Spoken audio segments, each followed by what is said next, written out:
Amém?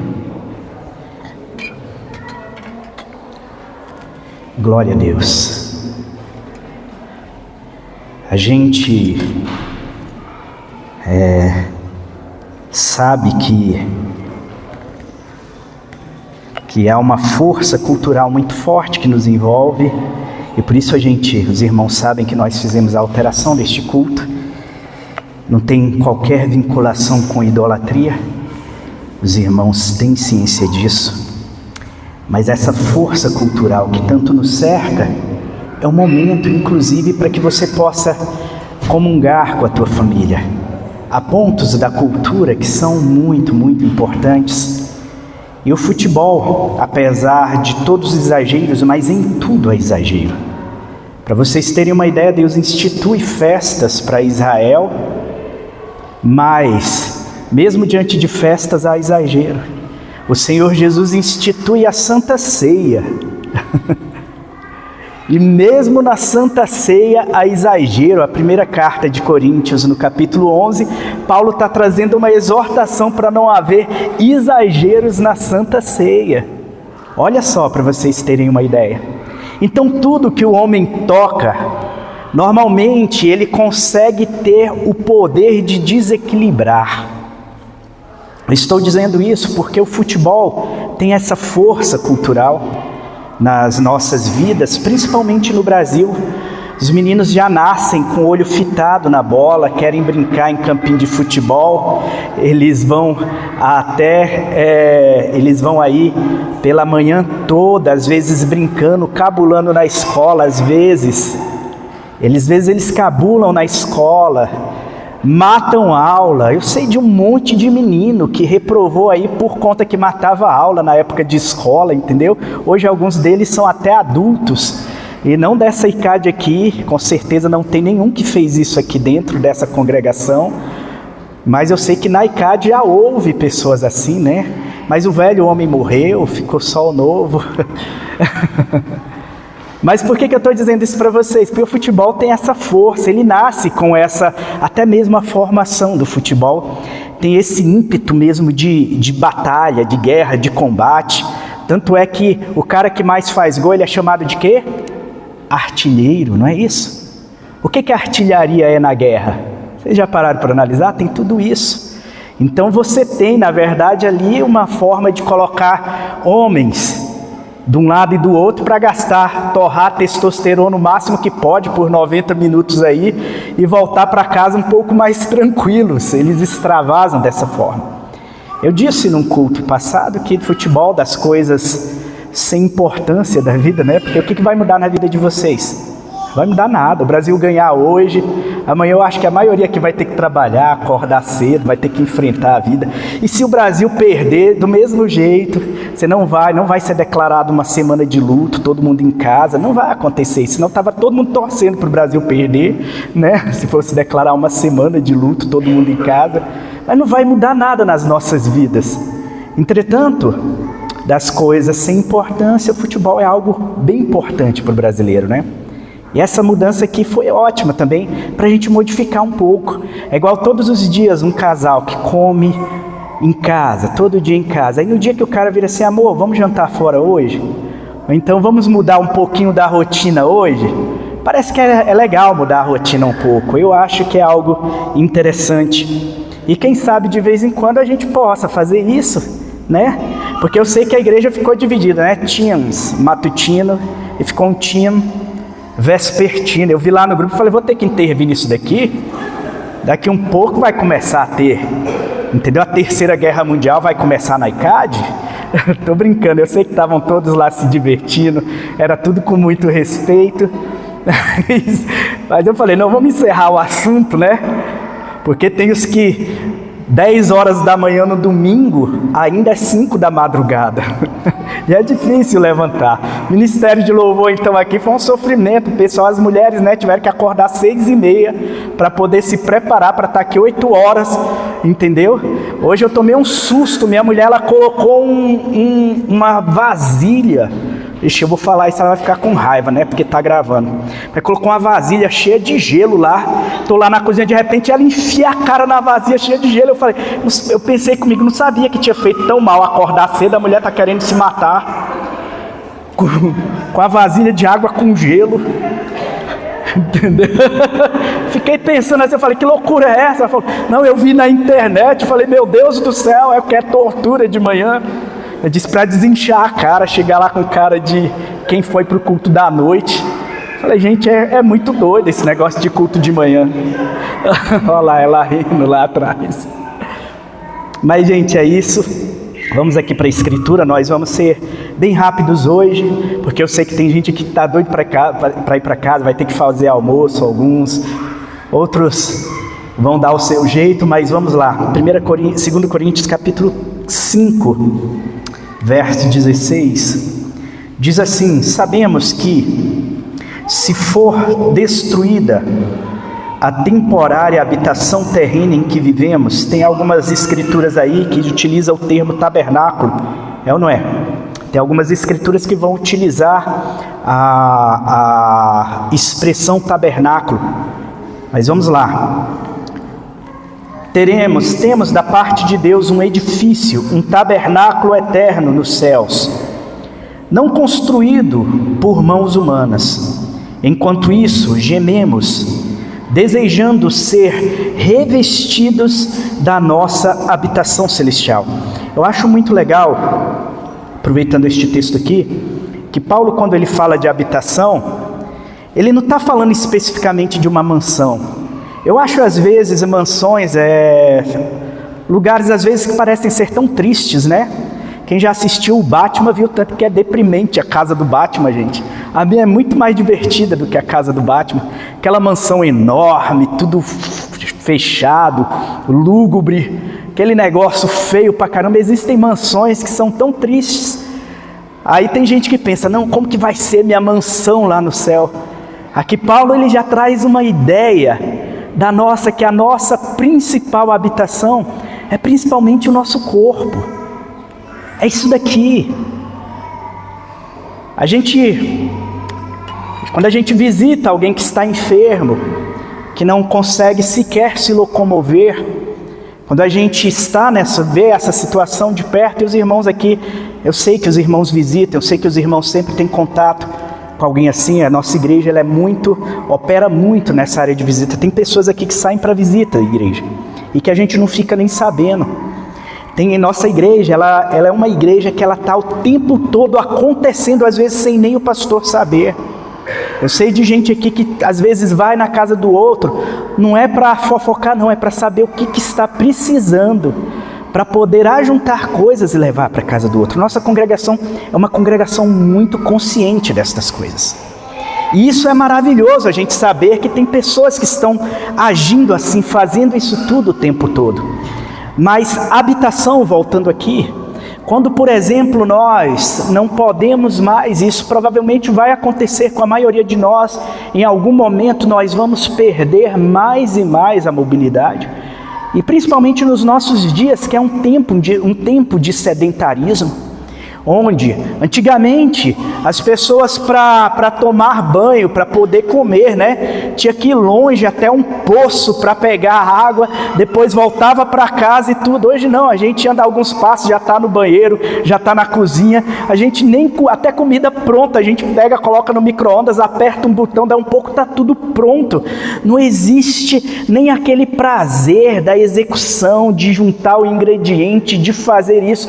Nossa vida se tornou ao mesmo tempo uma correria maluca junto com um sedentarismo absurdo, onde a gente não tem mais musculatura, a gente não... Se vocês imaginarem a pessoa de Jesus, porque a região ali de Israel é uma região, principalmente quando você vem da Galileia. Jesus ele é da região da Galileia, Nazaré está próximo à região da Galileia, ele estabelece no mar da Galileia, Jesus estabelece a sua habitação ao norte do Mar da Galileia, numa região chamada de Cafarnaum. Ao norte do Mar da Galileia é uma região montanhosa. Para se ter uma ideia, o Mar da Galileia, ele já está 200 metros abaixo do nível do mar e cercado de montanhas de todos os lados, porque o Jordão nasce lá no Hermon, lá na ponta norte, lá em cima, e aí ele vem descendo no Vale do Jordão e ele vai descendo a água até desembocar lá no Mar Morto, que está a 400 metros abaixo do nível do mar. Para você ter uma ideia, aquela moça que morreu por causa daquele bug jump que todos nós vimos, que tragédia foi aquilo, né? Aquela moça caiu de 40 metros. O Mar da Galileia está a 200 metros abaixo do nível do mar, para vocês verem o tanto que ele está profundo. Mas naquela região onde Jesus vinha, para ele ir até Jerusalém, ele tinha que subir. Até hoje se fala, né? Quem está naquela região, vou subir para Jerusalém. Porque Jerusalém, ele vai subindo montes. Está muito próximo do Mar Morto, evidentemente, mas você vai para subidas. Então ali a pessoa tinha que ser acostumada, muito acostumada a caminhar. Então o corpo, ele se tornava extremamente funcional. Quem conseguia ficar idoso, porque normalmente não se morria por questão de mobilidade, problema de mobilidade, não era um problema muito forte para se morrer na época de Jesus. Morria-se muito por quê? Tinha muitas doenças. Não se sabia, ainda não se tinha descoberto os antibióticos. Antibióticos é uma descoberta agora da modernidade. Eu acredito que já na virada do século XIX para o século XX que se descobriu a penicilina. Por uma sorte enorme que se descobriu a penicilina. Então, às vezes, a pessoa pegava uma alergia, um mofo que tinha dentro da casa, aquilo se tornava um problema enorme, que a pessoa ia virar uma tuberculose, virava uma bactéria, virava alguma coisa, a pessoa morria. Então, o problema da natalidade, da morte, nem da natalidade, né? Da morte precária, da morte rápida naquela época, não estava estabelecido pela questão de mobilidade. Estava principalmente estabelecido por causa do número de doenças. Malária, ninguém sabia do que morria, entendeu? Pessoa até se descobrir que havia células, que haviam seres muito miúdos, uma bactéria miúda pode tomar conta do teu corpo e te destruir por completo, até chegar a essa consciência. Foram muitos e muitos anos, nós passamos milênios morrendo por bobagem. Mas voltando aqui, voltamos ao corpo, este tabernáculo. Quando tudo trava, gente do céu, é o teu principal veículo. Isso daqui até mata bastante da materialidade, porque o teu corpo, ele é sagrado, ele é templo do Senhor. Ele já é um tabernáculo de habitação do Espírito Santo. Eu não estou falando aqui para você cultuar o teu corpo, é o teu corpo que cultua o Senhor. Vocês entendem a diferença? Porque tem gente hoje cultuando o corpo, mas é o nosso corpo com os nossos corpos. Nós precisamos cultuar o Senhor. Eu sei que vocês sabem disso já de cor e salteado, mas é bom relembrar de vez em quando. Mas quando tudo trava aqui, alguns anos atrás morreu o marido da nossa prima, a Cleide, os meninos estão até aqui, os filhinhos dele, né? Ele de repente descobriu que estava com aquela esclerose lateral amiotrófica, e, gente, foi um prazo de 2 anos, ele já nem se movia mais. Em 2 anos, o processo inflamatório que acontece é neurológico, ele é tão profundo que ele não conseguia se mover. Nos últimos dias da sua vida, ele mal movia os olhos, para vocês terem uma ideia, isso aqui junto conosco. Mal movimentava os olhos. Para respirar precisava de aparelho, para comer precisava de aparelho, e o corpo dele estando consciente, porque a pessoa não perde a consciência um só instante, estando consciente e sem ter poder de nada, preso, aprisionado neste tabernáculo aqui. Porque este tabernáculo terreno, e eu gosto muito das festas, volto aqui a falar de tabernáculo, este tabernáculo terreno, esse tabernáculo móvel, entendeu? Ele se parece muito com o que nós aprendemos no deserto. Quando o pessoal vem do Egito, Senhor Deus, ele tem uma surpresa para aquele povo. Eu vou deixar vocês 40 anos, por causa da dureza de coração de vocês, vou deixar vocês 40 anos aqui, no deserto, vivendo em tendas, vivendo em tabernáculos, em casas móveis. E aí eles iam para um lado, para o outro, imagina, 40 anos. Houve uma geração inteira que foi formada no deserto, que já nasceu dentro desta realidade. Dentro da realidade de viver em casa móvel como nômades. E é tão incrível isso que o Senhor fez e traz tanto significado que quando nós vamos para Levíticos 23, que são estabelecidas as festas de Israel, e hoje eu ainda falava aqui, na hora do ensaio, eu falava, gente, a gente tem uma percepção muito equivocada de Deus, porque Deus ele é muito festeiro. Deus ama uma festa. Deus ele gosta de alegria. Jesus foi criticado por causa disso. Se tinha um frevo, Jesus estava no meio, entendeu? Ele estava lá, ia ter festa. As festas de Jerusalém eram muitas, gente. Tinha festa no primeiro mês, no mês de Nissan, você já iniciava com os primeiros 3 P's, né? Que era Páscoa, Pães Ázimos e Primícias, já acontecia ali. Aí já vinha a galera para Jerusalém. Aí voltava todo mundo para casa. Quando era no mês de Sivan, 2 meses depois, já ia ter a festa das semanas, que era a festa de Pentecoste. Aí vinha todo mundo de novo, entendeu? Aí quando passava no meio do ano, já tinha a festa das trombetas até hoje, que o ano novo lá em Israel acontece concomitantemente com a festa das trombetas. E esta festa, ela é por 10 dias. Eles tocam os seus chofares, eles tocam as suas trombetas, para chegar no dia do Yom Kippur, né, que é o dia da expiação. Yom significa dia, Kippur significa expiação, consagração, mais ou menos isso que seria a tradução. Mas vem a festa do Yom Kippur e depois ainda tem a festa dos tabernáculos. Isso daqui é uma delícia, porque o Senhor, Ele nos convida, Ele olha para nós como local de habitação, como casa, só que Deus, Ele gosta de casa móvel. Deus, Ele olhou para todos nós, Ele falou, quer saber, você já viu aqueles trailer americano, chique? Falou, por enquanto, esses trailers aqui estão acabadinhos, parecendo umas Kombi enferrujadas, porque a gente a cada dia está morrendo. Esse tabernáculo aqui está se desfazendo a cada instante. Nós estamos nos corrompendo a cada segundo. A cada respiração é uma despedida dessa existência. A gente nem percebe isso, mas o próprio oxigênio que te faz viver, ele está te destruindo e te asfixiando. Essa é uma grande realidade, porque o oxigênio, por incrível que pareça, ele é extremamente nocivo e tóxico. Por isso que é uma pequena parte de oxigênio misturado com vários outros gases para a gente conseguir respirar. Quem aqui já correu? Vocês já viram que às vezes você está correndo e começa a queimar tudo aqui por dentro enquanto você corre? É o oxigênio te queimando. É o oxigênio te fazendo mal.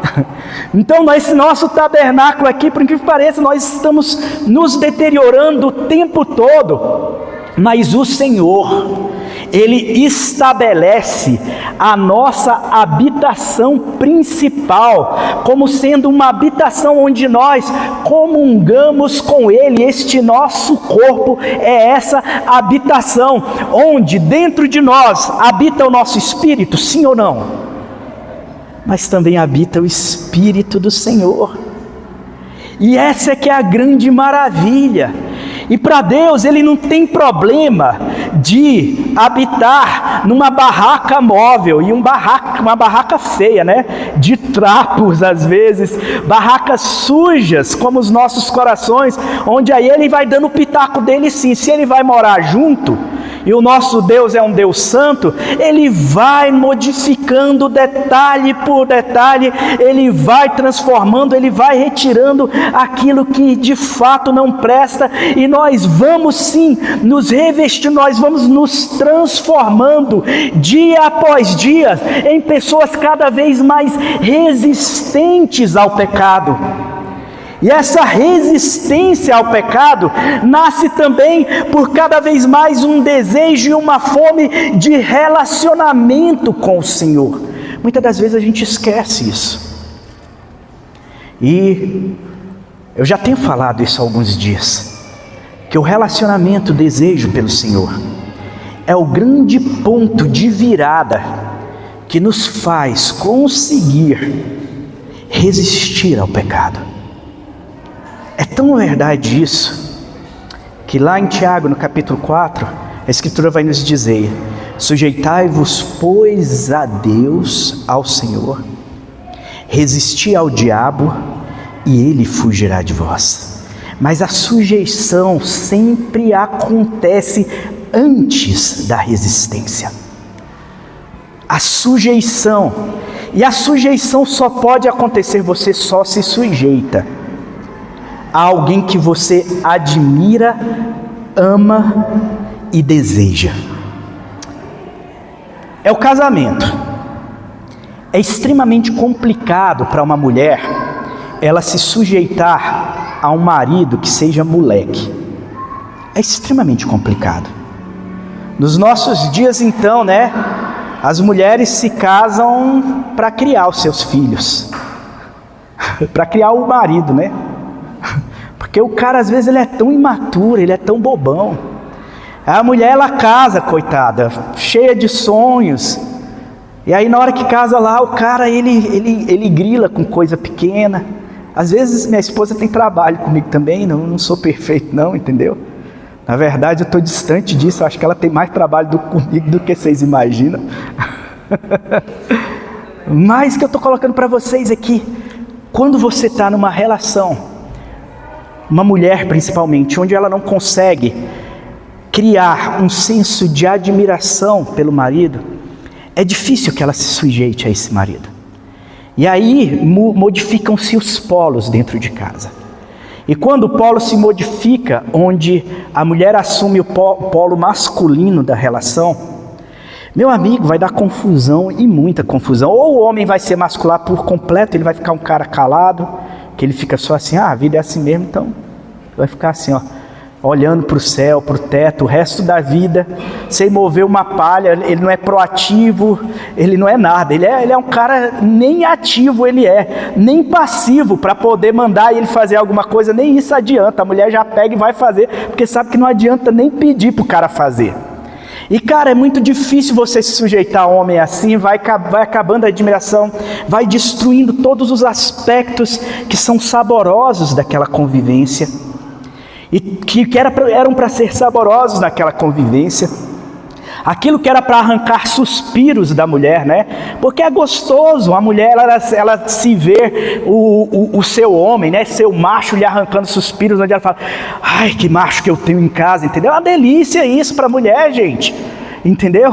E os homens entendam isso, façam suas mulheres suspirarem.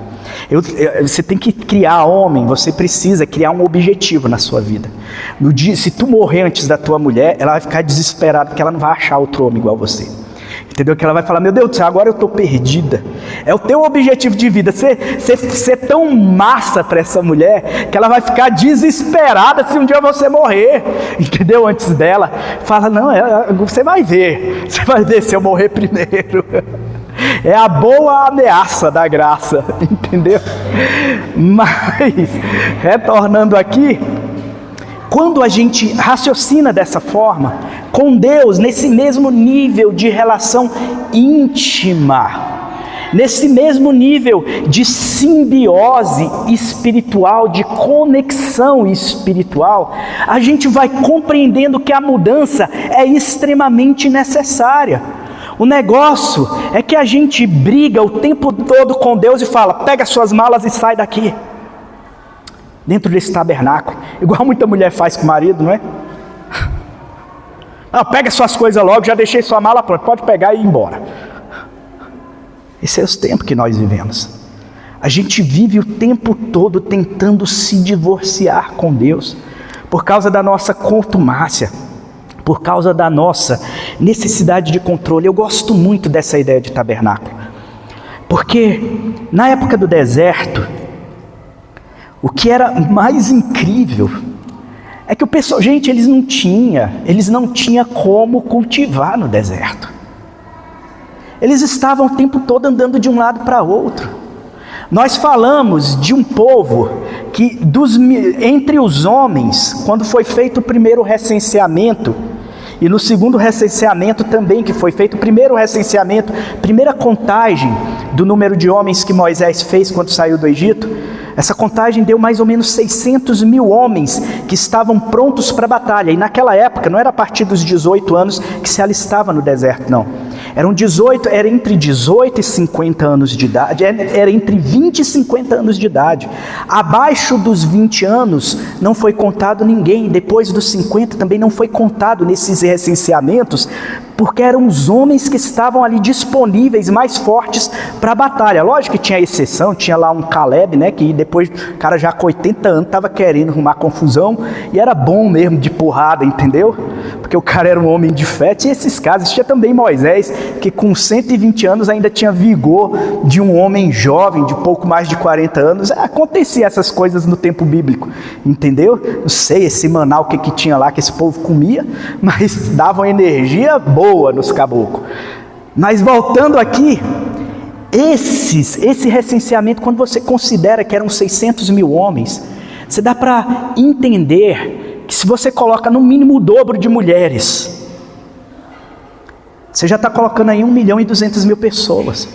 Se você coloca que naquela época não tinha televisão, né? Então era muito menino nascendo. Se você coloca os meninos, então vai aumentando muito mais o número de pessoas. E quando a gente vai criando consciência daquela multidão, uma multidão que não tinha como plantar, eles viviam totalmente desabrigados. A gente teve uma conversa esses dias aqui na igreja com um grupo de pessoas, e a gente ainda falava, né, que eles tinham que montar as suas defesas sem muros. Numa época onde o muro era extremamente necessário para a sua própria defesa, eles se organizavam sem muros. A Arca da Aliança, os levitas estavam no centro, entendeu? Aí você tinha primeiramente na região leste, né, que seria ali, voltada ali para frente da nossa igreja, ficavam as tribos de Judá, Simeão e Naftali. Depois, é isso mesmo? Agora eu não vou lembrar. Aí depois ao sul, quando já passava para o lado sul, ficava Ruben, ficava Gade e Simeão. É isso mesmo, Gade e Simeão. Depois eu vou lembrar de Judá, como é que era a formatação, entendeu? E aí, a oeste ficavam as tribos de Efraim, de Manassés, Efraim e de Benjamim. E ao norte ficavam as tribos de Dan, Aser e Naftali. Exatamente, era essa mais ou menos a formação. E essa formação que eles cercavam os levitas, porque os levitas eles não se programavam para as batalhas. Essa formação existia de um lado e do outro, cercando, onde a presença do Senhor estava centralizada, a Arca da Aliança estava centralizada naquele local. Essa formação era uma formação preparada para a batalha, para que houvesse defesa dos que são mais vulneráveis. Sair do acampamento, por exemplo, quando se estava leproso, entendeu? Era algo muito, extremamente arriscado sair do acampamento. Mas lógico que nós sabemos que à noite uma coluna de fogo os protegia. De dia uma nuvem de glória repousava sobre eles, tirando o poder do sol causticante que estava sobre aquele acampamento. Mas qual é o detalhe? Naqueles tabernáculos, que eram tabernáculos provisórios, naqueles tabernáculos, eles precisavam depender em tudo do Senhor. Eles vão para uma região onde a água ela é tão amarga quanto fel. Ele joga um ramo dentro da água e a água fica doce. Eles vão para outra região que não tem água, fere a rocha e a rocha entrega a água. O maná caía todos os dias na porção necessária para cada família. A Escritura está nos dizendo que quando nós estamos ainda neste tabernáculo, e não só neste tabernáculo, também no tabernáculo futuro, enquanto nós como tabernáculos do Senhor, tabernáculos móveis, e por isso que essa festa, A festa dos tabernáculos, que é a última festa religiosa do povo de Israel, ela é um estatuto perpétuo. Entendam isso. É um estatuto perpétuo porque fala das nossas vidas agora e fala das nossas vidas depois. Esse edifício que está se corrompendo, ele precisa viver debaixo da dependência absoluta do Senhor. Ei, glória a Deus. E aqui que é o grande problema, uma luta que existe entre nós. Saudade do Egito aqui é mato.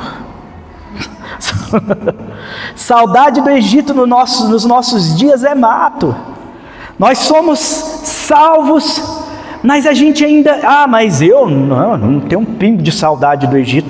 Não, eu sei que o sabor dos temperos, das cebolas, dos alhos, da carne, de tudo, de vez em quando chega aí no paladar. E isso se dá principalmente quando nós tentamos assumir o controle da situação, nos rebelando contra o Senhor, gerando em nós mesmos morte, ansiedade, angústia, tristeza, pavor, desespero, medos. Gente, eu gosto deste texto e vocês vão ler depois este texto de 2 Coríntios, porque Paulo, ele vai dizer o seguinte, olha que delícia isso que Paulo vai dizer, nesse texto de 2 Coríntios. Ele vai dizer que existe nele uma vontade enorme de se despir deste tabernáculo e se revestir do seu novo edifício espiritual. Porque ele pensa o seguinte, cara, se aqui, apesar de todo o sofrimento, já é bom, porque o meu tesouro, um dos últimos versos de 2 Coríntios 4, foi lido aqui pelo Rodrigo, ele vai dizer o seguinte, né? Porque tendo este tesouro como em vasos de barro, ele está falando da excelência da glória de Cristo habitando em mim. Tendo este tesouro como que em vasos de barro, ou seja, a excelência da glória, do poder, do resplendor habitando em mim.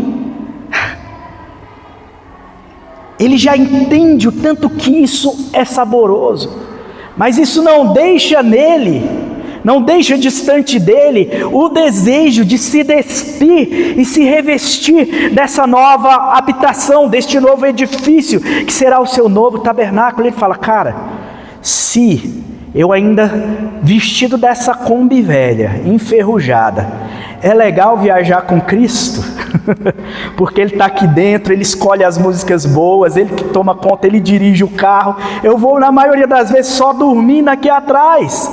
Guia-me sempre, meu Senhor, eu vou só descansando lá atrás, eu deixo por conta da vontade dEle, eu paro, quer saber? É problema de Deus guiar esse veículo, entendeu? Eu largo nas mãos dele, é um piloto muito melhor do que eu. Eu falei disso numa pregação acho que tem mais ou menos uns 2 anos, quando teve aquele caso daquele submarino que ele implodiu, né, dentro do mar, a mais ou menos 3.000 metros de profundidade, e foi uma morte instantânea. Eu ainda falava, gente, os caras guiavam aquilo com controle de videogame, velho, os caras entravam naquilo e queria, a gente não, eu ainda... Uma pregação que eu trouxe, nessa época eu falava, a gente tenta guiar a nossa vida com um controlezinho de videogame o tempo todo, em vez de passar o controle para Deus, que vai ser de goleada, né? Se estiver jogando aí, como é que chama o jogo mesmo? É FIFA Soccer? Como é que é? Eu não sei mais os jogos não, né? Deve estar no FIFA 20.000 já, porque eu estou tão atrasado quanto a isso. Mas FIFA Star Soccer, deixa Deus controlar esse negócio todo, porque a chance de sucesso é absoluta, mesmo quando há dor.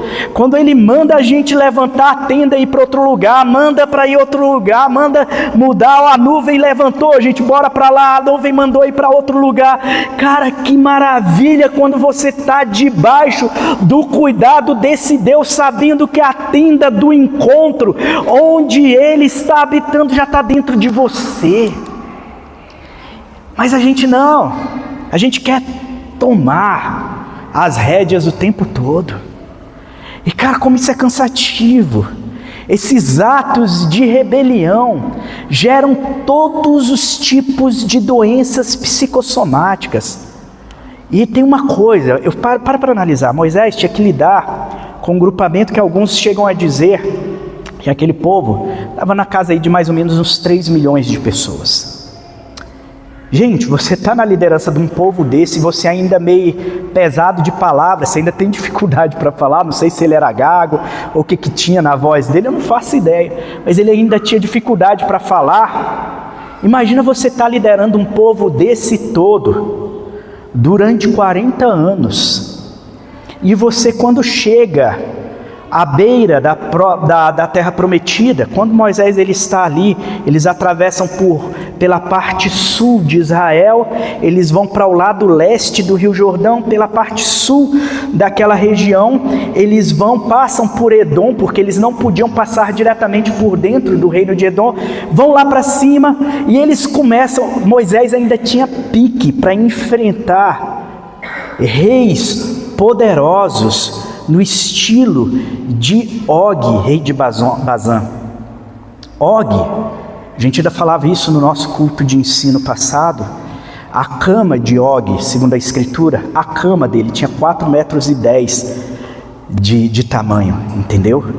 Para você ver o tamanho desse caboclo, para você imaginar o tamanho deste gigante, Moisés com 120 anos cuidando, liderando 3 milhões de pessoas aproximadamente, ainda tinha esse vigor.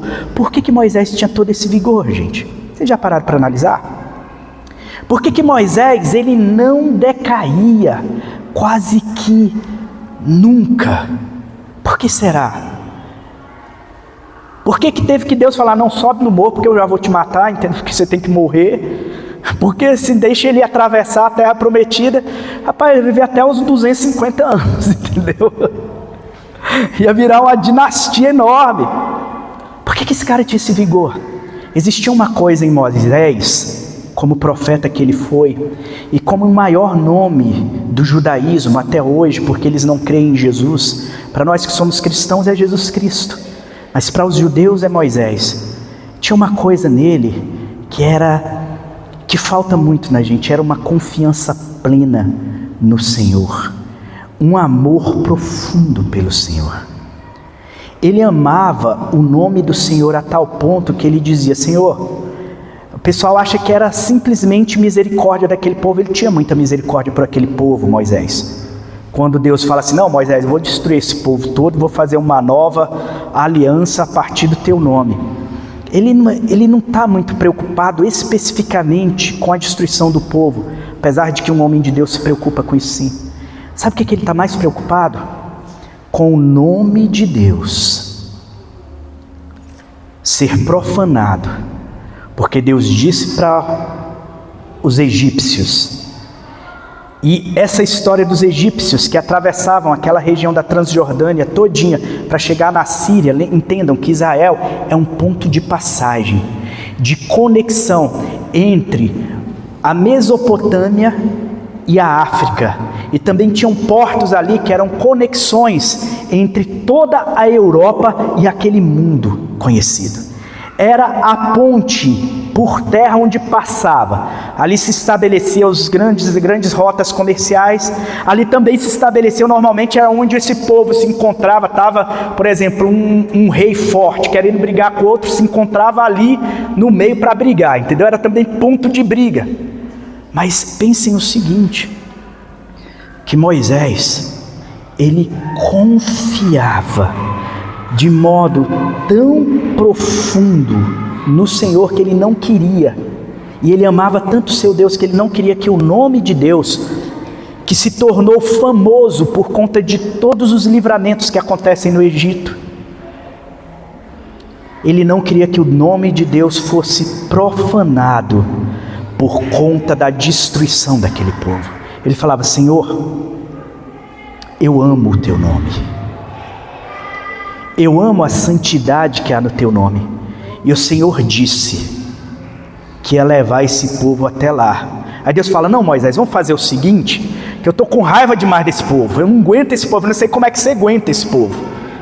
Vamos fazer o seguinte, eu vou mandar um anjo à frente. Ele fala, não, que negócio de anjo, aqui não, comigo não. Eu quero é o Senhor na frente desse povo. Eu não admito um anjo ser colocado no teu lugar. Olhem esse nível de confiança no Senhor. Esse nível de amor e desejo pela pessoa de Deus fazia com que um homem extremamente idoso se tornasse revigorado. É como está lá em Isaías. Porque aqueles que confiam no Senhor, eles não são como os jovens que correm e se cansam, mas serão como águias, que eles renovam as suas forças. Essa é a grande realidade de se confiar no Senhor. Você quer um bom botox para a tua cara? Você quer uma boa plástica para você? Para te manter sempre vigoroso? Confie muito no Senhor. Ande em confiança plena. Essa é a grande dificuldade. Enquanto nós estamos aqui como estes tabernáculos corruptíveis, mas existe uma promessa. E aqui é que é a delícia de tudo. É porque depois que passar toda a angústia, seja do medo da morte, do pavor do terror que acomete esse mundo, as injustiças que ferroam as nossas mentes, quando tudo isso passar, nós nos revestiremos de um tabernáculo eterno.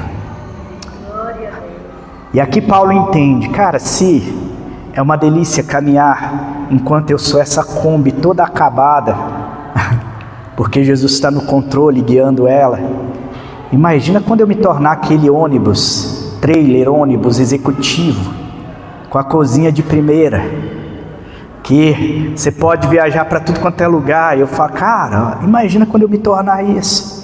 Esse corpo transformado, que ele existe para conseguir suportar a radiação completa da glória de Deus sem ser deteriorado, onde não precisa mais a gente olhar para a glória do Senhor apenas por uma fenda da rocha, onde ele ainda tem que pôr a mão para que aquela resplandecente glória não venha fulminar a pessoa de Moisés, onde tudo isso é extinto e onde essa glória já vai se revigorando dentro de nós. A cada momento que nós somos transformados em pessoas que mais desejam, mais querem, mais amam, mais se alimentam deste Deus, mais confiam neste Deus, onde tudo isso vai acontecendo cada vez de modo mais profundo, onde a gente já acorda com o nosso primeiro pensamento no Senhor.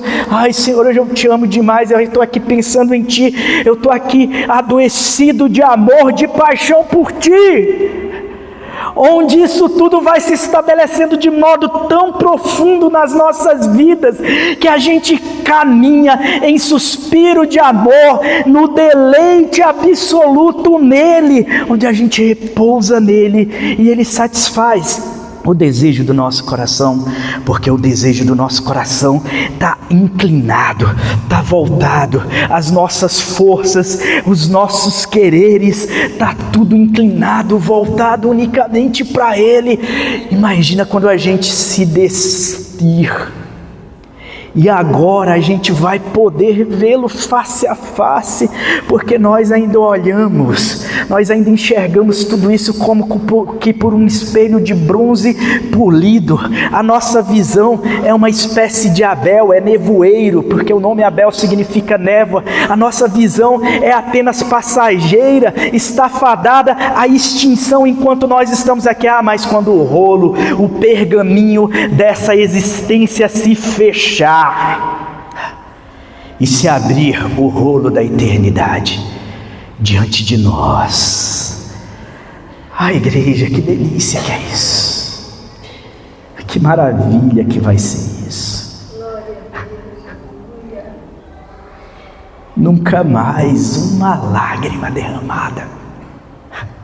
Eu falei que Deus é um Deus festeiro, e a gente vai festejar muito, e a gente vai viver na balada, E a gente vai viver no tuntes-tuntes celestial, porque a glória do Senhor é isso. É uma alegria plena, transbordante, é a dopamina que não me faz mal.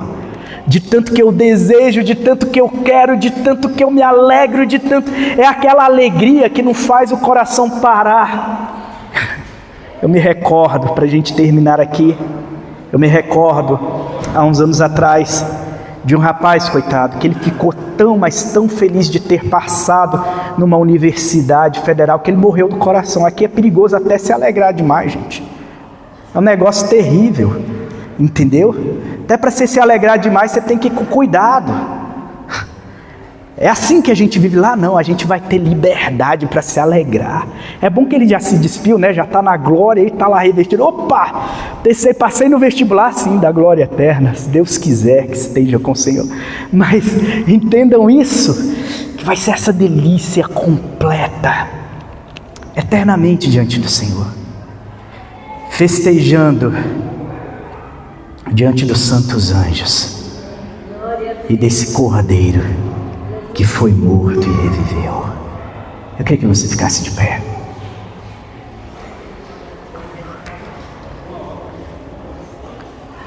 Feche os seus olhos onde você estiver. Senhor Deus e Pai, nós somos tabernáculos. Nós somos casas móveis. Alguns, Senhor, da nossa congregação, inclusive hoje, vivem já momentos difíceis. Mas a Tua Escritura, ainda aqui em 2 Coríntios capítulo 5, vai dizer que mesmo as tribulações mais difíceis, mais complicadas dessa vida, são leves e momentâneas.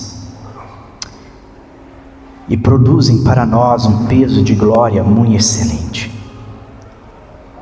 De modo que nós, Senhor, nós não nos firmamos naquilo que nós vemos. Não. Nós não nos firmamos nesse tempo, pelo contrário, nós fechamos os nossos olhos e descansamos enquanto o Senhor guia a nossa embarcação, enquanto o Senhor guia o nosso tabernáculo, enquanto o Senhor nos direciona, nós fazemos tudo isso. Isso é um ponto de maravilha, porque é tanto fardo, é tanta carga que é arrancada de nós. Se torna tão mais tranquilo respirar. Nós podemos puxar o oxigênio até o ponto de sentir aquela picada de amor dentro do nosso interior, que é o Teu amor. E nós podemos suspirar diante de Ti, enamorados, apaixonados, desejosos por Ti. Nós podemos nos constranger diante de Ti, sabendo que o Senhor cuida dos nossos problemas, que o Senhor cuida das nossas questões mais profundas, que nós entregamos a administração dessa casa a Ti, sabendo que o Teu Espírito vai guiar as nossas decisões. Senhor, que o Senhor seja o primeiro, de fato o primeiro. Seja o Teu reino em nós a primeira coisa que nós venhamos a desejar, não como um desejar por obrigação, sim, um desejar constrangido no Teu amor, porque o Teu amor nos constrange, sim, mas que seja um desejar não por obrigação, mas que seja um desejar em profunda vontade de Ti, fome de Ti, porque dentro dessa experiência nós podemos de fato conhecer a Tua boa, agradável e perfeita vontade. E o Senhor se revela para nós, o Senhor se mostra para nós, o Senhor se expõe a nós enquanto nós vamos nos expondo a Ti. A nossa nudez agora se apresenta diante de Ti, sem nós nos escondermos atrás de árvores ou de folhas de figueira, e o Senhor nos reveste da Tua glória, e o Senhor nos preenche da Tua glória. que isso seja o nosso objetivo de vida. E que isso alcance em comunhão todos aqueles que estão à nossa volta. Porque quando essa calmaria faz parte de nós, essa paz faz parte de nós, a Shalom nos habita. Quando isso tudo acontece, as pessoas começam a desejar esta paz e você tem a possibilidade de entregar essa paz. Eu sei, Senhor, que o inimigo, ele vai tentar nos afrontar de todos os lados. Paulo, ele diz que nós não ignoramos os ardis de Satanás, mas nós estamos sujeitos a Ti, Senhor. E o Senhor vai nos dar sabedoria, inclusive, para que nós possamos enfrentar os ataques do inimigo. E nós sairemos do outro lado, não vencedores, mas mais que vencedores. Porque esta é a vitória que vence o mundo, a nossa fé. Nós te louvamos e nós te agradecemos em nome de Jesus. Deus abençoe vocês, que a graça de nosso Senhor e Salvador Jesus Cristo, que o amor de Deus nosso Pai, que a comunhão e a consolação do Espírito Santo seja com todo o povo de Deus, não só hoje, mas para todo sempre. A igreja diz: amém. Está terminado em nome de Jesus. Dá um abraço.